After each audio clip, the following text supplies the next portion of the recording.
Olá, queridos, graça e paz, mais uma vez juntos, diretamente aqui da Índia, conversando, falando com os irmãos aí em Belém, e para nós é uma alegria muito grande. Eu não sei se os irmãos estão a par daquilo que está acontecendo aqui, mas nós tivemos como nação inteira 70 dias de confinamento, né? E recentemente ele foi suspenso. Nós estamos no processo agora de abertura novamente da economia e das fronteiras, né? Pelo menos dentro do país, as fronteiras internacionais estão fechadas, mas começou novamente o país a se movimentar. Infelizmente, o nosso estado, devido a essa migração de pessoas de diferentes lugares voltando para Assam, os casos começaram a crescer e o governo estadual decretou mais 14 dias de quarentena, né, para tentar diminuir o número de transmissão do vírus, né, de infecção do vírus. Mas em meio a tudo isso, nós temos visto tremendamente a mão de Deus em tudo isso, né? Nós tivemos agora, na semana passada, essa quarentena, agora esse novo período começou agora, na segunda-feira, né? Então hoje já para os irmãos já será aí na quarta, 3 dias, mas em meio a esse processo todo de temor, de crise, de medo, né? Deus tem movido tremendamente. Nós tivemos na semana passada o caso de uma família inteira que veio a Cristo, que entregou a vida a Jesus, e da morte, vida, ressurgiu, veio a vida, né?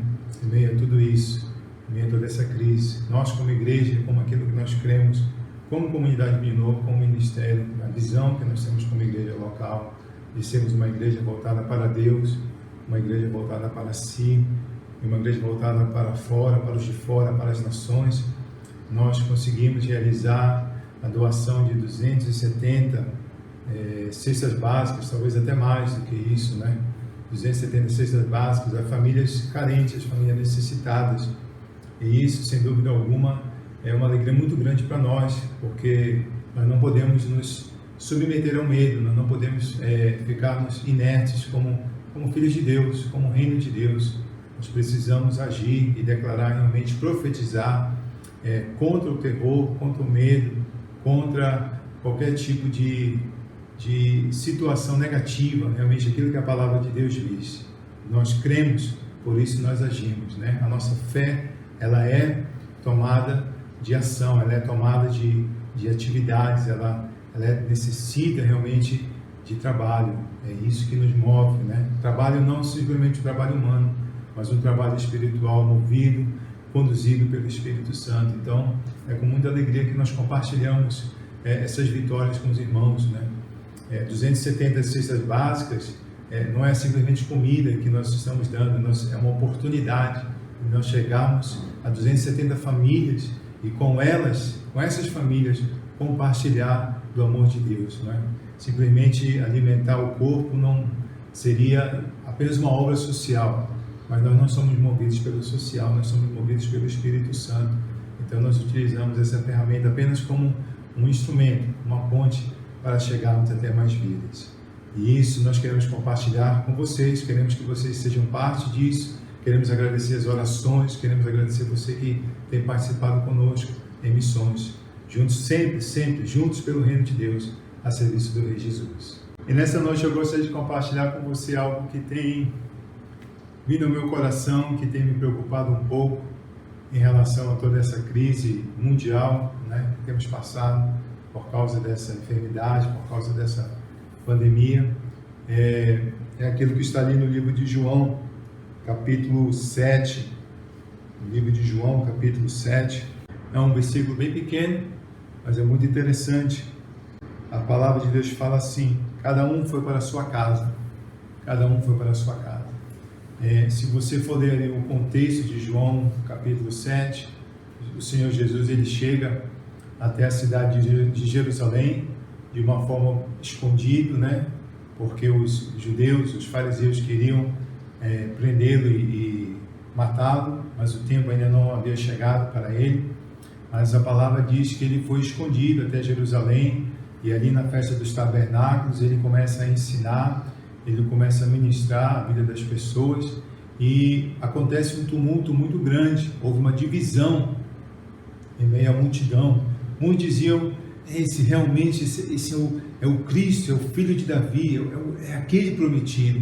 E outros diziam, desprezavam, diziam, não, como pode, isso está errado, ele nem é de Belém, o Cristo vem da descendência de Davi, esse homem nem nasceu em Belém, então não tem como. E houve uma divisão muito grande.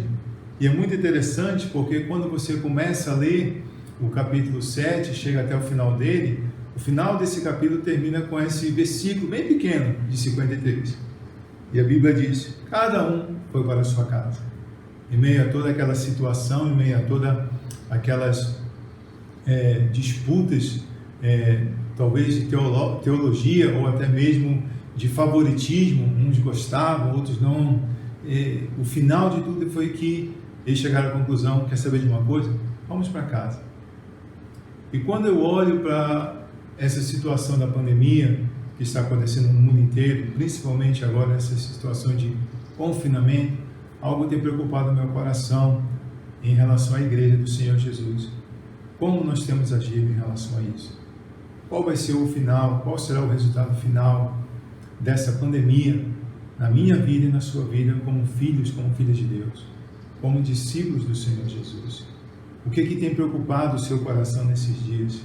Qual é a dúvida? Qual é a razão pelo qual hoje você tem perdido o seu sono, você tem perdido talvez até a sua paz em meio a tudo isso? Nossos corações, de uma certa forma, nós somos envolvidos e ficamos aflitos, pensando não somente no amanhã, mas hoje mesmo, né?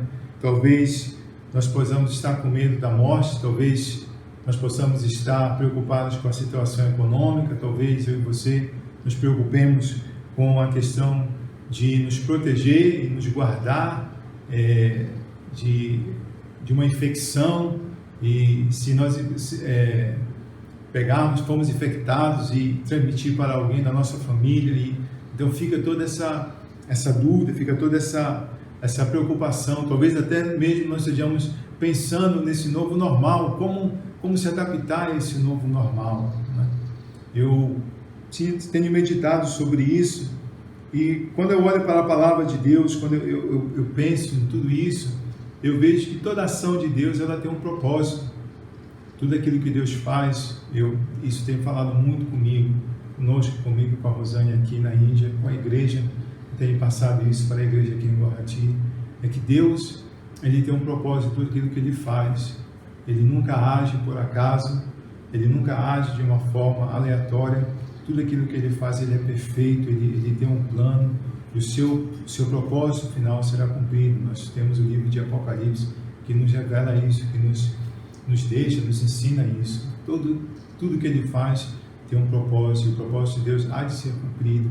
Mas quando ele fala, quando ele age, ele procura gerar algo em mim, ele procura gerar algo em você, ele procura gerar algo em nós, na nossa sociedade, no nosso convívio, no nosso meio social, na nossa nação e, consequentemente, no mundo inteiro. Porque o mundo é a visão de Deus. Deus tem um propósito com as nações da terra, né? Nada foi criado simplesmente por acaso. Então Deus, ele fala conosco como indivíduos, e eu tenho certeza que ele deve estar falando com você nesse exato momento, né? Nessa situação que nós estamos, como ele também fala com o coletivo. E essa pandemia ela tem trazido resultados que de uma certa forma me preocupam, como um filho de Deus, como um cristão, como um discípulo do Senhor Jesus. Como é que eu devo agir em meio a tudo isso? Qual deve ser a minha ação? Qual deve ser o meu mover? Essa pandemia ela tem tido vários resultados no corpo de Cristo, não somente na vida da humanidade, mas também tem agido no corpo de Cristo, né? E eu estava lendo aqui e olhando que essa pandemia, quando eu olho para as notícias, ela tem produzido, ela tem aflorecido aquilo que talvez já existisse em nós, talvez já estava lá em nós e nós não conhecíamos. se nós éramos pessoas religiosas, se nós estávamos vivendo a nossa fé de uma forma simplesmente mecânica, de uma forma cotidiana, de uma forma robótica, então essa pandemia, essa situação agora de distância social, de separação, do impedimento das reuniões, ela vai aflorescer isso. Se nós tínhamos medo, esse medo ele vai surgir e vai aflorescer mais forte ainda. Se nós éramos homens e mulheres de pouca fé, então essa pouca fé ela vai aumentar, ela vai crescer, essa falta, essa dúvida, essa falta de confiança em Deus, ela vai aumentar. Por outro lado também, o oposto vai acontecer. Se você, eu e você, se nós somos homens e mulheres realmente de fé, que temos conhecido a Deus, então a nossa fé ela vai ser fortalecida cada vez mais, ela vai realmente se tornar mais forte. É muito interessante, eu acho que eu compartilhei isso com os irmãos da última vez. Aqui tem acontecido essa realidade.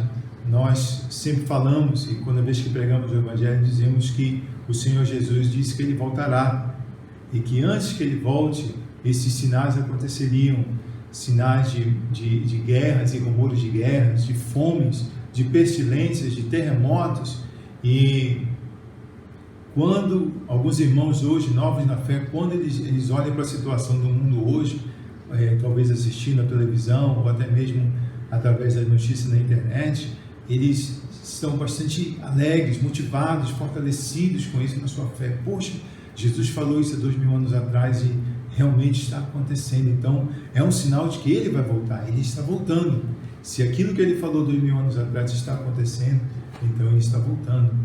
Mas quando nós olhamos para a palavra de Deus, queridos, e é isso que eu gostaria de ressaltar nessa noite com você, é que nós precisamos estar discernindo tudo aquilo que Deus tem falado, tudo aquilo que Ele está fazendo. Ele tem feito, está fazendo e há de fazer. Ele tem falado, fala e ainda há de falar comigo e com você. Nós precisamos estar alertas para tudo isso, não é? Isso tem trazido uma certa preocupação. Qual vai ser o resultado depois dessa pandemia toda? Qual será o resultado final de tudo isso na minha fé e na sua fé? O que é que isso vai produzir em mim e em você? Quando eu olho para a palavra de Deus, eu vejo 3 situações que eu gostaria de compartilhar com você. A primeira, em meio a toda essa crise, está no livro de Apocalipse, capítulo 16, do versículo 8 ao versículo 11. O livro de Apocalipse, no capítulo 16. Eu quero falar com você a respeito de 3 grupos de pessoas que, em meio a uma crise, em meio a um mover ou a uma ação de Deus individual e até mesmo coletiva na humanidade, numa nação, em meio aos povos, houveram 3 grupos de pessoas, 3 situações que pessoas reagiram de uma forma diferente. Eles reagiram, cada um deles nessas situações que nós vamos ver agora, eles reagiram de uma forma diferente. E eu gostaria de perguntar a mim e a você, qual é a nossa ação, qual é a nossa reação em meio à ação de Deus? Qual é a nossa reação em meio à ação de Deus? Esse talvez seria, na verdade, o tema dessa palavra, a ação de Deus e a nossa reação a isso que Ele está fazendo, a sua ação. Amém? Apocalipse capítulo 16, esse é o primeiro grupo de pessoas. No versículo 8, fala dos flagelos, fala das taças, perdão. Versículo 8 fala assim: o 4º anjo derramou a sua taça sobre o sol, e foi-lhe dado queimar os homens com fogo. Versículo 9, com efeito, os homens se queimaram com um intenso calor, e blasfemaram o nome de Deus, que tem autoridade sobre esses flagelos, e nem se arrependeram para lhe darem glória. Versículo 10. Derramou o 5º anjo a sua taça sobre o trono da besta, cujo reino se tornou em trevas, e os homens remordiam a língua por causa da dor que sentiam. Versículo 11. E blasfemaram o Deus do céu, por causa das angústias e das úlceras que sofriam, e não se arrependeram de suas obras. Aqui o primeiro grupo de pessoas que recebe uma ação de Deus, uma ação de juízo, Deus trazendo julgamento sobre essa realidade aqui, sobre a face da terra, sobre o trono da besta, sobre as nações, sobre os homens. E a Bíblia diz que eles blasfemaram o nome de Deus. Esse foi o resultado daquela ação de Deus. Eles não se arrependeram das suas obras. Interessante, em meio a toda essa dor, em meio a todo esse caos, talvez eu e você pudéssemos estar esperando que essas pessoas fossem se arrepender. Muito pelo contrário, a Bíblia diz que eles, na ação de Deus, eles reagiram de uma forma errada. Eles blasfemaram, eles reclamaram, eles culparam a Deus, ou até mesmo ficaram zangados com Deus por tudo aquilo que Deus estava fazendo. Todavia, eles nunca olharam para os seus corações e se arrependeram de seus próprios erros, suas próprias iniquidades. Não é? O segundo grupo de pessoas que nós vamos ver aqui está realmente em João capítulo 7, versículo 53, aquilo que eu falei para os irmãos. Esse grupo de pessoas ouviu um discurso tremendo, o Filho de Deus falando a eles, o Filho de Deus discursando, pregando, falando sobre o reino de Deus a todos eles, e houve essa disputa muito grande. Eles entraram em um debate. E como tem sido assim no nosso amado Brasil, em meio a essa questão política de direita e esquerda, homens debatendo, famílias divididas, pessoas brigando, talvez até brigando por questões ideológicas, políticas, não é? Que não representam o reino de Deus, que não trazem a realidade do reino dos céus para nós. E o final do versículo 53 do capítulo 7, versículo 53, diz que depois de tudo aquilo que eles ouviram, de todas as disputas e debates, cada um foi para a sua casa. Ou seja, nada aconteceu. Depois de tudo aquilo que eles ouviram do Filho de Deus, do Salvador do mundo, cada um foi para a sua casa. Cada um voltou para o seu cotidiano, para a sua vida normal. E o terceiro grupo, eu gostaria de compartilhar com você nessa noite, está no livro de Jonas. Jonas capítulo 3. Esse aqui é muito interessante. Jonas capítulo 3. Eu espero que você esteja usando da melhor forma possível o seu tempo em meio a toda essa quarentena, estudando a palavra de Deus. Não existe algo, um tempo tão apropriado e tão bem empregado se não for lendo a palavra do Senhor. Jonas capítulo 3, do versículo 1 ao 4, muito interessante e muito bonito isso. Veio a palavra do Senhor, versículo 1, segunda vez a Jonas, dizendo: Dispõe-te, vai à grande cidade de Nínive e proclama contra ela a mensagem que eu te digo. Levantou-se, pois, Jonas e foi a Nínive, segundo a palavra do Senhor. Ora, preste atenção nisso, ora, Nínive era cidade grande, muito importante para Deus. Nínive era uma cidade grande, muito importante para Deus, e de 3 dias para percorrer. Uma cidade grande, uma cidade de muitas pessoas, mais de 100 mil habitantes, e ali a Bíblia diz que aquela cidade, embora fosse uma cidade assíria, embora fosse uma cidade que era pagã, que não conhecia Deus, Deus se importava com aquela cidade. É muito bonito isso. Deus se importa com a humanidade, Deus se importa com o homem. O nosso Deus não é um Deus julgador, não é um Deus destruidor, muito pelo contrário, Ele se importa com a vida do homem. Versículo 4, começou Jonas a percorrer a cidade, caminho de um dia, e pregava e dizia: ainda 40 dias e Nínive será subvertido. Versículo 5, ora, os ninivitas creram em Deus e proclamaram um jejum e vestiram-se de panos de saco, desde o maior até o menor. Chegou esta notícia ao rei de Nínive. Ele levantou-se do seu trono, tirou de si as vestes reais, cobriu-se de pano de saco e assentou-se sobre a cinza. Versículo 10. Viu Deus o que fizeram, como se converteram do seu mau caminho, e Deus se arrependeu do mal que tinha dito lhes faria e não o fez. E Deus se arrependeu do mal que havia dito que lhes faria e não os fez.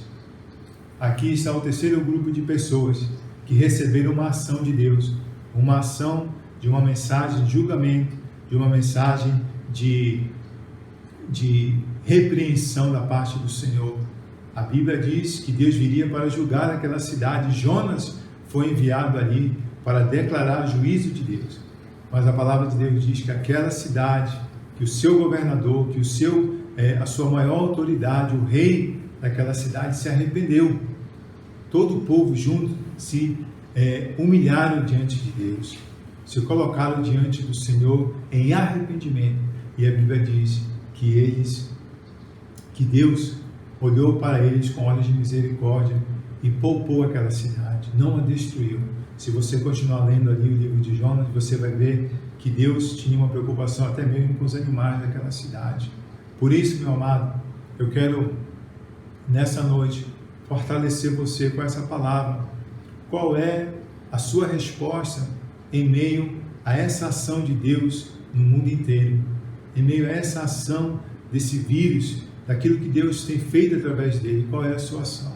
Aqui na Índia, houve uma ação, uma resposta através da salvação. Essa família veio para Cristo quando eles ouviram a respeito do Senhor Jesus. Mas você que já conhece a Cristo, o que é que isso tem sido para você? Você tem se fortalecido? Você tem esperado a volta do Senhor? Você tem perseverado? Ou você está caindo já no novo normal, como estão dizendo aí as mídias? Distância social. Quero que você saiba que a distância social, ela não é de Deus, ela não é bíblica, porque Deus não quer que o homem se distancie dele. Deus não quer que a igreja se distancie uma da outra. Pelo contrário, a Bíblia diz que nós precisamos perseverar em unidade. Então nós precisamos estar atentos para tudo isso. Eu quero trazer 3 coisas para você que olhe dentro da palavra de Deus. 3 coisas muito importantes. Então a primeira dela está aqui no livro de Hebreus, capítulo 2, do versículos 1 ao 5. Eu acho que é muito importante você ter, eu creio que você precisa guardar essas 3 coisas que eu vou compartilhar com você, que eu creio que será 3 resultados de uma ação que eu e você precisamos ter diante de Deus, que vai surgir um resultado abençoado para o meu espírito, para a minha fé, para a sua fé, para o seu espírito, para nós. Amém? Hebreus capítulo 2, a palavra de Deus fala assim: por essa razão, importa que nos apeguemos com mais firmeza às verdades ouvidas. Essa aqui é a ação que eu e você temos que ter nesses dias, em meio a tudo isso que está surgindo. Nós precisamos nos apegar com mais firmeza às verdades ouvidas. Nós precisamos nos apegar à palavra de Deus. Nós precisamos relembrar tudo aquilo que Deus falou conosco até hoje. Você precisa trazer à memória tudo aquilo que Deus tem falou até hoje com você, na sua carreira, na sua caminhada, na sua fé cristã. É importantíssimo que nesses últimos dias você se apegue, você se agarre, você realmente abrace esse pilar que é a palavra de Deus. É muito importante isso, meu amado. Eu lembro do Senhor Jesus falando ali em Mateus capítulo 7, aquele que ouve as minhas palavras e as pratica, ele é semelhante àquele que construiu a sua casa na rocha. E quando o vento e a maresia e a tempestade vieram, a sua casa não foi abalada, porque ela estava firme na rocha. Ela foi estabelecida, ela foi construída na rocha. Então é importante isso, que eu e você nos apeguemos com mais firmeza às verdades ouvidas. Muito mais, se você já cria antes, se você já estava apegado antes, hoje, mais do que nunca, você precisa se apegar a essas verdades, não as mentiras, amados. Por favor, as verdades ouvidas. E a verdade é a palavra de Deus. A palavra de Deus é a única e sólida verdade que eu e você nós temos nesse mundo, temos nessa vida. Não é a economia, não é o sistema de saúde, não é a estrutura de um país, não é o governo, não é os políticos, não é o sistema econômico, é a palavra de Deus. É a única verdade absoluta que eu e você nós temos. Amém? E qual será o resultado desta ação de eu e você nos apegarmos à palavra de Deus, aquilo, as verdades ouvidas? Apeguemos nela, para que delas jamais nos desviemos. Para que delas jamais nos desviemos. Para que o seu coração não seja assaltado com dúvida. Para que o seu coração não seja perturbado com a incredulidade. Você precisa se apegar com mais firmeza às verdades ouvidas. Dessa forma, a sua fé será fortalecida. Dessa forma, o seu coração será fortalecido. Dessa forma, o teu espírito, a tua alma, o teu corpo serão guardados em santidade até o grande e glorioso dia do Senhor. Amém? O segundo que eu quero compartilhar com você é Hebreus capítulo 10, versículo 25. Lembra que eu falei agora há pouco sobre a questão do novo normal, né? O distanciamento social? Pois então, a palavra de Deus, ela diz geralmente totalmente o contrário de tudo isso, né? Hebreus capítulo 10, versículo 25 diz: não deixemos de congregar-nos, como é o costume de alguns. Não deixemos de nos congregar, como é o costume de alguns. Essa é uma ação que eu e você, nós precisamos ter. Não podemos deixar de nos congregar. Aqui na Índia, o salão está fechado, as reuniões estão impedidas. Não é somente para o cristão, é para o muçulmano, é para o budista, é para o hindu. Está tudo fechado. E cada um está na sua casa. Mas nós, como igreja, nós temos procurado ir até a casa uns dos outros. Nós estamos voltando às raízes da igreja primitiva, que estavam juntos de casa em casa, as células, os grupos familiares, os pequenos grupos, ou a igreja nas casas, qualquer que seja a nomenclatura ou o nome que você queira dar. O importante é que nós estejamos juntos. O importante é que nós busquemos estarmos próximos uns dos outros. Uma família, talvez você tenha seu vizinho que é amigo ali da igreja, irmão da igreja, ajunte-se com ele todo dia, ou pelo menos 2 vezes na semana, faça uma oração junta como família, mas como corpo de Cristo. O triste nós vemos a realidade hoje dos cultos aos domingos, embora a tecnologia esteja ajudando bastante aí, mas apenas um pequeno número de pessoas para assistir ao culto ali ao vivo na igreja, não é? Nós temos ouvido aí de grandes igrejas no Brasil, nos Estados Unidos, que os membros, porque hoje tem um leque muito grande de pregações, que podem ouvir diferentes pregações de diferentes pastores, de diferentes lugares, eles estão desprezando a igreja local, eles estão desprezando a casa do Pai, aonde eles nasceram, onde eles estavam sendo fortalecidos, onde eles estavam congregando até antes da pandemia começar, até antes desse confinamento ser declarado, né? Então você não pode deixar que isso aconteça, você não pode permitir que esse princípio da palavra de Deus suma da sua vida. Não deixemos de nos congregar. Então, seja participante da sua igreja, da igreja nas casas, da sua célula, do seu pequeno grupo, qualquer que seja, mas esteja junto com o corpo de Cristo. Faça uma oração, faça o culto nos lares, procure ter comunhão com o corpo de Cristo, procure. Talvez você não tenha aquela fé para abraçar um irmão, mas não importa, o simples fato de você chegar ali próximo à casa do irmão, ainda que haja uma distância dentro ali da sala, já é um passo de fé, e dessa forma você vai estar se fortalecendo e fortalecendo uns aos outros. Nós não podemos viver o individualismo, nós não podemos entrar no isolamento, porque o isolamento ele vai produzir solidão, e solidão é um prato cheio para o diabo. Amém? Em nome de Jesus. E o terceiro e último que eu quero deixar com vocês é aquilo que fala a palavra de Deus em Hebreus capítulo 12, versículo 1 e 2. Mas antes de chegar lá, eu quero só ressaltar para você aquilo que fala Hebreus 10.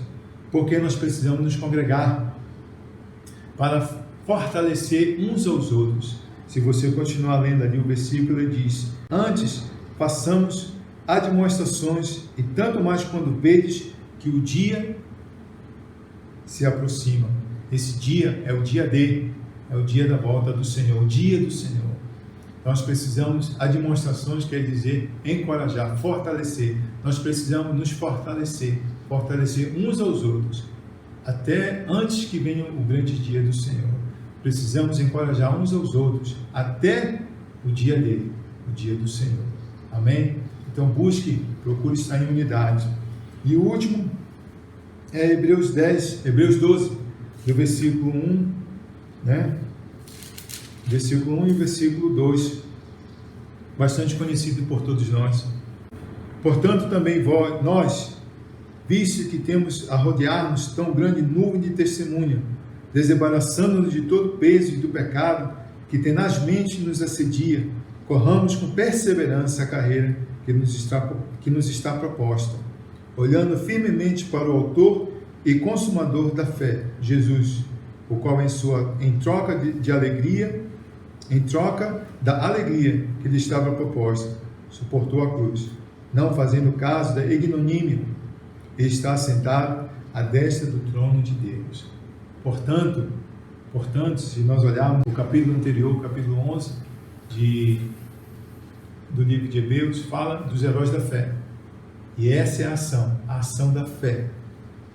A ação dessa fé que move montanhas, que confia em Deus, que não desanima, que eu sei que não é fácil, eu sei que eu e você temos que ser colocados à prova, mas em todo esse processo a nossa resistência tem crescido, né? Temos sido fortalecidos, mas o capítulo 11 fala dos heróis da fé. Portanto, pela ação da fé, a nossa reação tem que ser correr com perseverança a fé, a carreira que foi colocada até nós.